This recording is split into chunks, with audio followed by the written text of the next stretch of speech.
ஒரு லோன் வாங்கும்போது நாளைக்கு பே பண்ண முடியல, ஒரு ஜாப் லாஸ் வரும்போது நம்ம சிக்கலுக்கு ஆகிடக்கூடாது. அப்போ வந்து 2-3 விஷயங்கள் வந்து ஃபினான்ஷியலாக நம்ம பிளானிங் கரெக்டாக இருக்கணும். எமர்ஜென்சி ஃபண்டிங் அப்படிங்கிறது முக்கியமாக இருக்கணும். வீடு வாங்கிட்டு கஷ்டப்படுறோன்னு ஒரு ஸ்டேட்மெண்ட் எல்லோரும் சொல்லுவாங்க. ஆக்சுவலாக வீடு வாங்கிட்டு யாரும் கஷ்டப்படுறதில்ல. வீடு வாங்கினதுக்கு பிறகு நம்மளோட கேஷ் ஃப்ளோவை சரியாக வச்சுக்கிறதுனால தான் கஷ்டப்படுறோம்.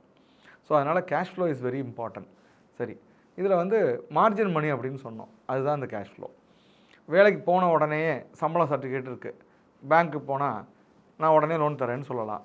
அல்லது பில்டரே சொல்லலாம், நீங்கள் எல்லா பணத்தையும் நான் லோனாக கூட எங்கேயா வாங்கி தரேன், நீங்கள் வந்து எங்கள்கிட்ட சைன் பண்ணிக்கோங்க அப்படின்னா இட் இஸ் நாட் குட்.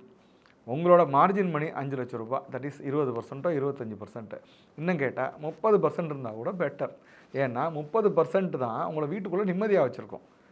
எல்லாமே கடனாக வாங்கிட்டோன்னு வச்சுக்கோங்களேன், நாளைக்கு வந்து ரீபே பண்ணுறதும் வாடகைக்கும் அதுக்கும் மிஸ்மேட்ச் ஆகும்.